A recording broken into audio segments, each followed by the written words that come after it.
Imagine living in a place completely devoid of oxygen, with scorching hot or freezing cold temperatures, or where the pressure is so immense that it can crush you, or where the acidity is so corrosive that it can dissolve you in seconds. Sounds like a nightmare, doesn't it? Well, for some seriously cool creatures, this is their reality. Meet the extremophiles. Organisms that can not only survive but thrive in extreme conditions that would annihilate most other life forms. In this video, we will introduce you to the toughest, most incredible examples of these ultimate survivors and their incredible adaptations to survive in such brutal environments. First is the Pompei worm. This worm lives near hydrothermal vents on the ocean floor. It is named after the ancient Roman city that was destroyed by a volcanic eruption and can withstand temperatures up to 80 degrees Celsius at its tail end, while its head remains in cooler water around 22 degrees Celsius. The worm lives in a tube made of chitin and bacteria, which may provide some insulation and nutrition. The worm feeds on organic matter and minerals that spew out of the vents, using its red gills to breathe. The Pompei worm is the most heat-tolerant complex animal known to science, and scientists are studying its biology and symbiosis to understand how it adapts to such harsh conditions. Next is the tardigrade. These microscopic animals are also known as water bears or moss piglets. They have 8 legs, each with claws or suction discs, and a mouth with stylets that they use to pierce plant cells or prey. They have no circulatory or respiratory organs, but they can breathe through their skin and transport oxygen in their body fluid. They can survive in almost any environment, including extreme cold, heat, pressure, salinity, radiation, vacuum, and even outer space.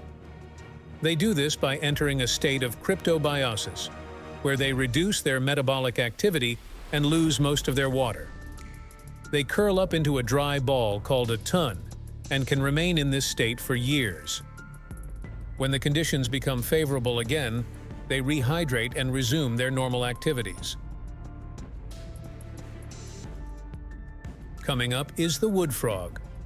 This remarkable amphibian can survive in cold climates, even north of the Arctic Circle. It has a distinctive black mask across its eyes and a brown, red, green, or gray body. It lives in forests and woodlands and breeds in temporary wetlands called vernal pools. It feeds on insects, worms, slugs, and snails, and is preyed upon by snakes, turtles, raccoons, foxes, and birds. The wood frog has a unique adaptation to winter. It can freeze up to 65% of its body water and enter a state of suspended animation. Its heart stops beating and its breathing ceases, but it does not die. A special anti-freeze substance in its blood prevents ice crystals from forming inside its cells and damaging them. When the temperature rises in spring, the wood frog thaws and resumes its normal activities. It is one of the first frogs to start calling and mating in early March. The female lays a large mass of eggs that hatch into tadpoles after a few weeks. The tadpoles feed on algae and plant matter, and sometimes on other amphibian eggs or larvae. They metamorphose into froglets by summer and reach sexual maturity in 1 or 2 years. Next is the flat bark beetle. These insects can withstand temperatures as low as minus 150 degrees Celsius by reducing their body water and accumulating proteins that protect their cells from freezing damage. They also have a flexible cuticle that prevents cracking and a low metabolic rate that conserves energy. They can survive for months in this state. They have a flattened body shape that helps them live under the bark of dead trees, where they feed on mites and other small insects. Flat bark beetles can be red, yellow, or brown in color and range from 10 to 14 millimeters in length. Coming up is the Halobacterium halobium, aka Halobacterium salinorum. These microorganisms are also known as salt lovers. They can thrive in environments with salt concentrations up to 10 times higher than seawater, such as the Dead Sea or Lake Magadi. They have special proteins that pump out excess salt from their cells and pigment molecules that absorb sunlight for energy. They use a light-sensitive protein called bacteriorhodopsin to convert light into chemical energy. Up next is the Deinococcus radiodurans. These bacteria are also known as radiation lovers. They can survive doses of radiation that would kill most other living things, such as gamma rays or ultraviolet light. They have multiple copies of their DNA and efficient repair mechanisms that allow them to fix any damage caused by radiation. They can also withstand desiccation, vacuum, acid, and cold. Coming up is the Mariana Snailfish.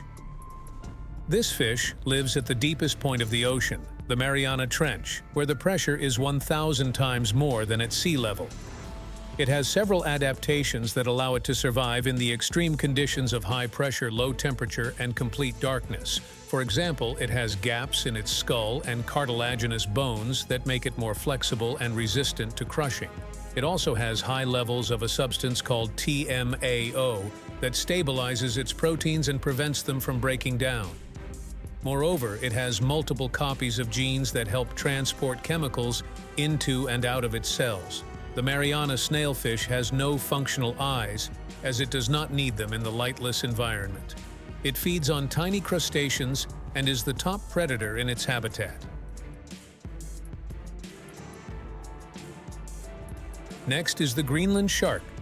This giant shark can survive in water temperatures of -2 degrees to 7 degrees Celsius and inhabits the cold, deep waters of the Arctic and North Atlantic Oceans at around 3,900 feet. It belongs to the family Somniosidae, also known as sleeper sharks, because of their slow and sluggish movements. The Greenland shark has a rounded snout, small eyes, and small dorsal and pectoral fins. Its coloration ranges from gray to brown, sometimes with white spots or dark streaks. It has a very slow metabolism and can live for hundreds of years, possibly up to 500 years, making it the longest living vertebrate known. The Greenland shark is ovoviviparous, meaning that it gives birth to live young after the eggs hatch inside the mother's body. The female produces about 10 pups per litter, which are independent from birth. Next is the giant amphipod. This crustacean can withstand pressures up to 16,000 pounds per square inch, which is equivalent to an elephant standing on your thumb. It lives in the deep sea and can grow up to 13 inches long. This species has adapted to the low oxygen and high pressure conditions of the abyssal plains and trenches by developing extra gill structures and a fast growth rate. It has high concentrations of organic molecules called piezolites that prevent its cellular membranes and proteins from being crushed. And finally, we have the African lungfish. This fish can survive up to 4 years without water or oxygen by entering a state of suspended animation called estivation. It secretes a mucus cocoon that protects it from dehydration and infection, and uses its lungs to breathe the air when available. This group of fish belongs to the class Dipnoi, meaning double breathing. They have both gills and lungs, which allow them to breathe in water and air. They are found in various freshwater habitats in Africa, such as swamps, floodplains, and rivers. They have elongated, eel-like bodies with 2 pairs of long, thin fins. They also have small eyes and a prominent snout. They can grow up to 1 meter long and weigh up to 4 kilograms. They are omnivorous, feeding on a variety of animals and plants such as mollusks, crabs, fish, frogs, seeds, and roots. They have a slow metabolism and can go for long periods without food. When the water dries up, they burrow into the mud, secrete the mucus cocoon, and remain in this state for up to several years until the water returns. The African lungfish is an ancient fish that has existed for nearly 400 million years. It is sometimes called a living fossil because it has changed very little over time. It is closely related to the coelacanth, another prehistoric fish that was thought to be extinct until it was rediscovered in 1938. The African lungfish is also considered to be a transitional form between fish and tetrapods, the first four-limbed vertebrates that gave rise to amphibians, reptiles, birds, and mammals. The African lungfish has some features that are similar to those of tetrapods, such as lungs, lobed fins, and bones in its fins that resemble limbs.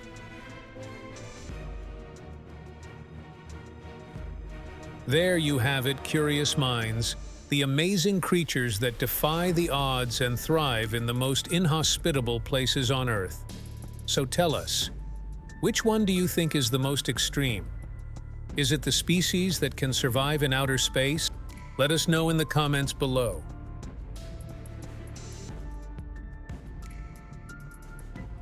That's it for today on Curious Gate. Please remember to subscribe and click on the bell for notifications so you don't miss when we upload new content. Thank you for watching. Until next time, stay curious.